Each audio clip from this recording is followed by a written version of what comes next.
Thank you, Jeff, and thank you, Alex Ward. With the time is now, we are here. This is hopefully my personal highlight of E3 2007. I'm joined by Casey Hudson and Dr. Greg Zeschuk. Hello, gentlemen. Hey, how's it going? Oh, it's going great now that you're here. Yeah! The game is Mass Effect for the Xbox 360. You guys have it here. There's a controller in your hands. It's right there. You're going to play Mass Effect. We are. It's an event. It is. Casey, now you are the project director. Yep. Dr. Greg, we know you as one of the presidents, or the president of BioWare. Yep. Thank you both for coming by. First, before we jump into this, how are you liking the new E3? It's pretty cool. It's very different. I mean, we're kind of based out of the Viceroy, so we're actually not seeing much of the rest of the show. So all I see is what is brought to me here, and this is all I need to see because it is Mass Effect. We're looking at it right now. There was an amazing trailer yesterday. We met this super badass rogue Spectre guy named Saren, who looks like the ultimate cocky, evil bad guy. What can you guys, let's start with that. We saw you last year on the stage. We learned a little bit about Mass Effect. What are you guys telling people now that's new, and now that we know the game is coming out in only a couple months? yeah, I mean, basically, it's pretty much done at this point. We're just doing a lot of usability testing, play testing. We want to make it as fun as possible. We've really packed just a tremendous amount of different special abilities, and you can use your squad, and it's a really huge, complicated game. So at this point, it's about trying to make sure that all of that stuff plays as well as possible. Awesome. And we are seeing, is this Commander Shepard we're looking at right now? It is. Yeah. So this is kind of what we're showing at E3 is kind of a little bit of this character arc, some of the complicated characters you come across, and some of the more kind of emotionally charged decisions that you'll face. And I remember after talking to Dr. Greg and Dr. Ray last year at E3, I felt like I had been put through their new conversation system while I was talking to them, because I was trying to figure out how I could talk to them to get them to reveal as much information about Mass Effect as possible. And Mass Effect is all about amazing conversations. You guys have a new way of carrying them out for people so they're not skipping over stuff. Yeah, we can actually go up ahead and talk to this character and kind of show how that works. Yep. So this is Rex. He's a Krogan battle master. He's a huge alien guy, and he's a bounty hunter. So we actually did one of his jobs without involving him. So he's going to kind of catch us here. And we are seeing some amazing graphics right now. How much conversation is in this game, and how hard was it to get it all to look so good with the mouth movements for all these crazy aliens? That was the hardest part, really, is we're doing things that have really never been done before with live digital actors. What we're seeing here is basically on the order of really high-end pre-rendered cutscene, but Greg is actually controlling it real time. Everybody has voice. Every shot has special cinematic love.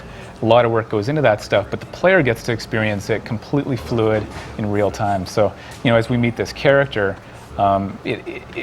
this character starts to take on a lot of meaning because of how you're actually right there live with them talking to him. And your responses while you're talking to him, although they appear short there, that's just kind of the idea of what you're about to say? That's right. So the way it works is you kind of see a paraphrase of lots of different approaches that you can take. And it kind of mirrors the way that you have a conversation in real life, is you kind of have an inkling of what you're about to say, and then you start actually saying it, and sometimes you're kind of surprised at the way it comes out. Because we've got some really amazing writers, it's usually very cool to see how Commander Shepard says something based on the paraphrase that is basically the idea of what you wanted to say. And you can interrupt people. I didn't do it That's fast enough. Yeah, exactly. We've got basically the way it works is if you press A, your character it'll kind of time out like a natural conversation. Mm-hmm. But if you hit the X button, your character will actually step on the other guy's line and just start talking. So it's kind of an interesting way to interrupt. And then, once you kind of get used to that, you can kind of tell what's going to happen next. And sometimes you can actually, you can end up shoving the guy in the middle of his line and stuff like that. So it's a very visceral way of talking to characters. Nice. So now that we know, we just met Rex, the bounty hunter from the unfortunate race that had it was wiped out by a genophage. That's right. Yes, I read the whole thing. You guys you seem to be up on it. You guys have so much great information on your site. I can't help but consume it. But who are some of the other characters that we can meet and interact with and use in this game? Okay. But one of the other characters that we're showing is Garrus, and he's a guy that's been in some of our other demos. He's a Turian, and he and Rex kind of, it was the Turians who introduced the genophage, and so when you have Rex and Garrus in your squad, obviously there's a lot of tension. But basically we're showing here how you can walk around the Normandy. It's like a huge submarine. It's got 3 decks and lots of different characters. And so at any time you can actually just walk around your own ship and talk to all these characters that are kind of hanging out. So Did you say submarine? I did say submarine. It's a spaceship. Okay, I was about to say, wait a minute. So is that the big twist? It's like a submarine. It's like a submarine that goes the speed of light. I understand. So at any time, you can just walk around and talk to people. Will they give you advice on what to do, or? Yeah, and it's also like, there's a utility to it. Some of the characters, like there's a supply officer who kind of smuggles in things that you get from each world, and you can buy stuff. There's workbenches and stuff. So it actually gives you stuff, but it also kind of opens up other plots. So if you, for example, there's romance plots. So this is where if you walk around the ship and talk to some of the characters, it opens up romances, and there's all these little subplots in there. I don't understand how you expect us to do anything except walk around the ship at any moment that we can and follow every single conversation as possible. It's because there's 2 other things that might distract you. One of them is, of course, the storyline itself, which is this huge roller coaster. You can see in the trailer that we just released how there's these amazing. It's like a blockbuster movie, but it's just the fact that you're controlling everything live. Like imagine you're seeing these scenes. When you look at that trailer, anytime it shows Commander Shepard, that character could be female. It could be any kind of face that you create for yourself. So you're seeing yourself or whatever character you want to be, and it completely changes the nature of it. The other thing that kind of would distract you away from other stuff you might want to do is anytime you go somewhere, you're going there using an interactive map of the Milky Way, and along the way you're coming across like freighters in space and moons and other planets that you can land on. And all those things have their own mysteries that are kind of outside the core storyline. Can we go somewhere in this? We're just about to. We can. Yes! So you mentioned that the Commander Shepard you can customize. We seem to see this same badass guy a lot, right.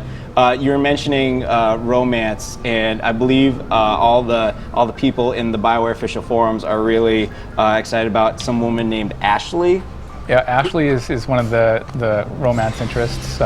She's kind of the tough, spunky Marine.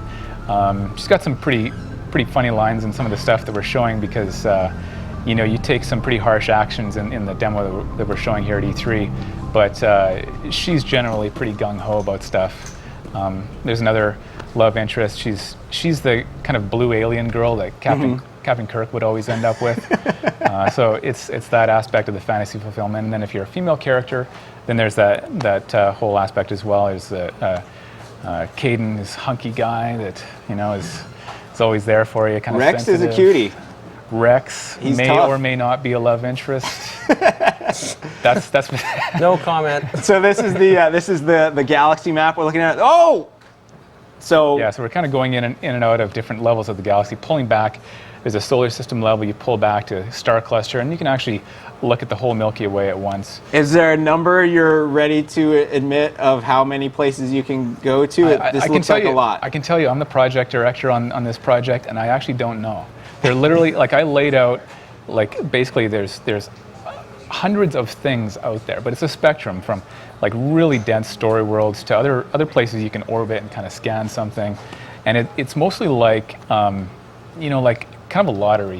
You go somewhere, you see one of these planets and you want to check it out, but what's there could be anything, and that's kind of the fun of it, is that you don't know if it's going to be a little thing or if it's going to be 4 hours of really cool gameplay. Will there always be something, or are you going to run into nothing? There's always going to be something. That's good.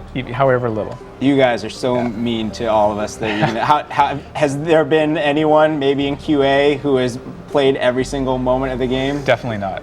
No, not yet. Probably not possible. Just the way it all branches. The way it all branches, it'll lead you to another place. Yeah, and so something you'll will change. lose some characters, you gain some characters. It depends what you do. The challenge actually is that between BioWare QA and Microsoft QA and other testers we bring in, hopefully we get enough coverage that all of those people see everything at some point. But I'm sorry, this looks amazing. That little bit right there, that's the light speed. Everything that you're seeing is actually real time in the game engine. So, as we drop down onto the surface here, You're going to see the Mako get dropped off. That's actually the vehicle you drive. It's going to have water droplets coming off of it. Oh, that's awesome. So this is kind of an example of one of the worlds you go to, very exotic locations and very different kinds of locations. So you're seeing so many different kinds of art styles from one place to another. And right now we're selecting our squad here. Yeah, selecting our squad, we've got 6 characters there, so we can pick out 2 of them. Party go 3. as a squad of 3, and that's where you're actually using your squad commands to send them up ahead and into combat. And this is your all-terrain combat vehicle. It's called the Mako. And so you've got artillery cannon, you got machine guns, and you also kind of moon patrol style. You've got the ability to use jump. I was going to say some pretty heavy shocks in this thing from the trailer. See it jumping over a missile. Awesome. Yeah, so it uses jump jets. That's how it's able to get kind of dropped onto a planet's surface, but you can use them to like dodge enemy rockets and stuff like that. So who have we run into here? Who are we shooting at indiscriminately, it seems? Those are innocent life forms on this world that... innocent crabs. Yeah. Those are just crabs. How do you know they're not sentient? We actually don't know. They could be hatching some kind of plant. I'm going to load another save game. Okay. I feel bad about the crab. Don't feel bad about shooting the crabs. It's okay. So the overarching story that is, we just met Saren. He's a bad guy, we know. We know that there's some amazing ticking clock that every 50,000 years a mechanical menace comes through and wipes everyone out. That's right. Everyone, pretty much, was it all life, all organic life. All organic life, just everywhere. Everywhere. Man, that's harsh. Yeah. And is Saren the main evil guy, or is he just another evil guy in this amazing branching story? We actually can't tell you that. Fair enough. But he's definitely the guy that you're going after, and you're literally chasing him across the galaxy. And of course, the story just gets bigger and bigger from there, and you end up going to all these different planets, all across the galaxy, looking for the stuff that he knows. And we actually have a prequel novel that is not, of course, not essential reading for the game, but it kind of shows how big this universe is, and the fact that there's actually enough out there that we've got a novel that kind of tells you how all of that stuff leads into the story. I'm gonna shoot some non-crabs now. Yeah. I felt really bad about the crabs, so I'm gonna take it out on these nasty gek that blocked me off. Do it. This is awesome. So he's going to jump that rocket there. Of course.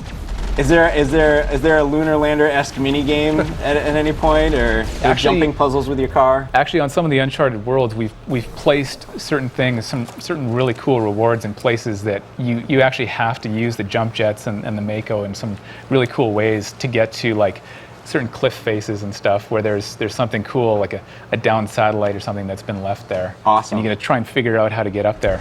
So Greg's actually trying to figure out how to take these enemies out. So he's going to send his squad up ahead, simple, waypoint commands. And he's going to flank this enemy and come around the other side and hopefully use one of his dark energy powers to kind of throw him up in the air. He's already dead. Oh, my guys. Oh, whoa. He's flanked our guys. So you got BioWare's known for their awesome RPGs, but it feels like I'm looking at an awesome third-person shooter right now. Yeah, it's basically it's third-person combat, and but you do have your 3 characters, so you can really cooperate with them. You take cover. It's basically like an automatic cover system. Oh, I'm gonna retreat. Greg's having some trouble here. I'm retreating. They've been kicking my butt. They're almost dead. Yeah, maybe. Whew. Let's look back here, boys. Every time we see Commander Shepard, it seems like he is decked out in some new kind of awesome future camo armor. How upgradable are armor, weapons, items? It's a good point. We usually show Commander Shepard looking like this and wearing this kind of armor, but really in the game, like there's all kinds of different kinds of armor.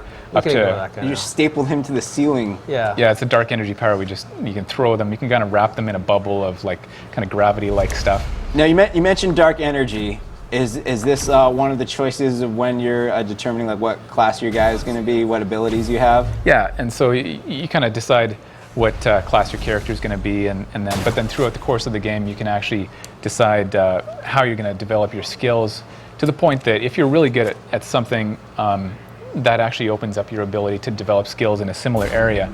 So you may not start out being able to like get really good at a certain kind of weapon like sniper rifles, but by getting really good in other weapons, that kind of unlocks that ability. And then the dark energy stuff, it's called biotic powers.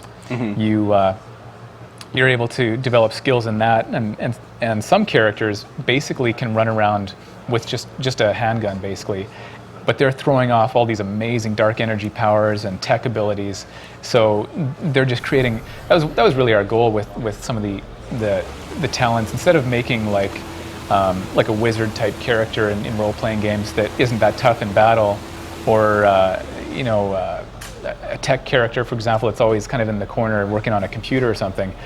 We wanted everything to be really cool in combat. So that's why if you're it's called an adept character.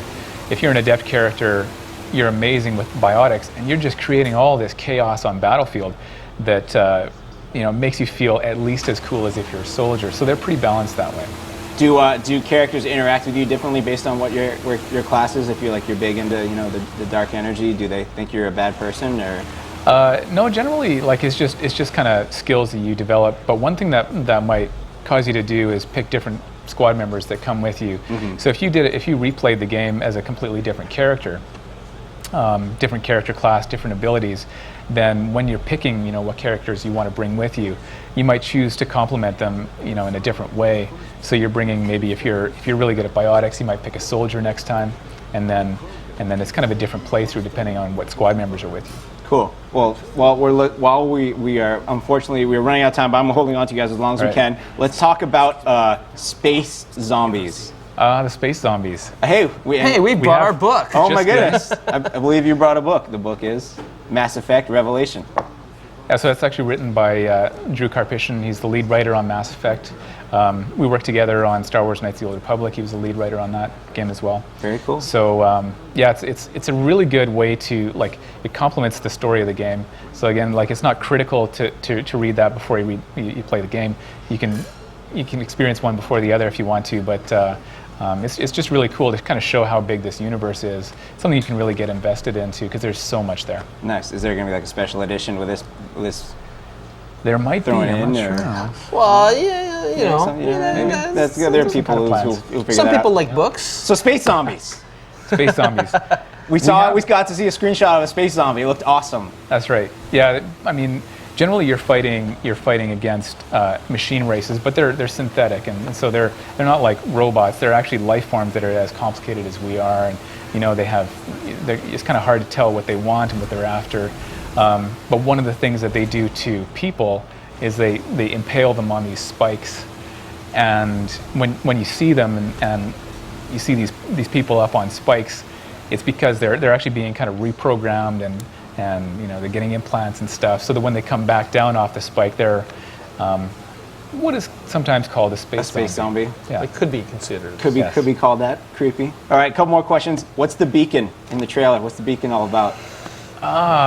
Can we talk about the beacon? Basically, it is when it occurs in the very beginning of the game, which we call the prologue, and the prologue is basically the hook that tells you what the story is, tells you what's happening, why you care, and the beacon gives you, without giving away too much, it tells you what's going on. It tells you basically the backstory that you're talking about.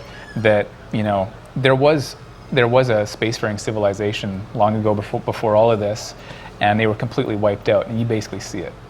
Cool. Now, another thing I have to ask is, you keep saying what a large world Mass Effect is. Would you say it is a massively multiplayer online world being developed in Austin, Texas right now?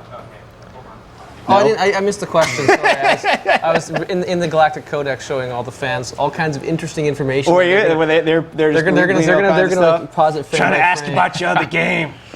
They're gonna pause each frame and go, wait a minute, there's something about Quarians here. They seem very interesting. In full HD. Oh, in full yeah. HD. So You're you're not talking about the MMO yet. You're not saying. You know what you're talking about. Do you know you're making one? I heard that. Yeah. I read it online somewhere. I've got a few projects going on. So the game is Mass Effect. It's for Xbox 360. It's rated M, I hear. Yep. Yes, Cool. That means we get to shoot some people, and it's coming out in November that's right. It is. this year Yep. when it's done, which is this November. Yep. Can we expect any like maybe a demo before then, or are you guys just going to come back and play it in our office all the time for Well, us? there's discussions of stuff. That's about as specific as I can get. Well, you guys make sure you get the game done first. Yes. Don't worry definitely. about the special edition with the book or the Yeah, demo.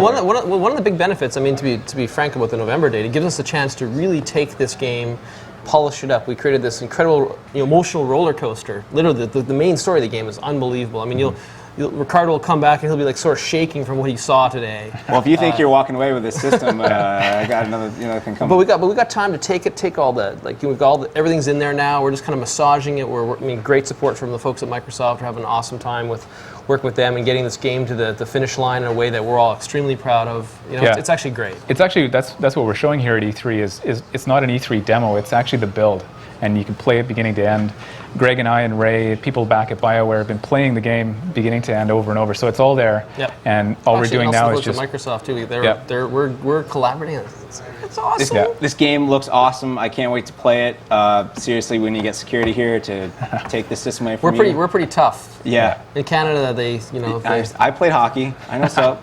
But Dr. Greg, Casey, thanks for coming by. You bet, All right. thanks. Appreciate it. The game looks you. amazing. Everyone, the game is Mass Effect. Thank you. Enjoy the rest of the brand new shiny E3. Right now, we are about to toss it over to another stage demo as GameSpot's live coverage of E3 2007 continues.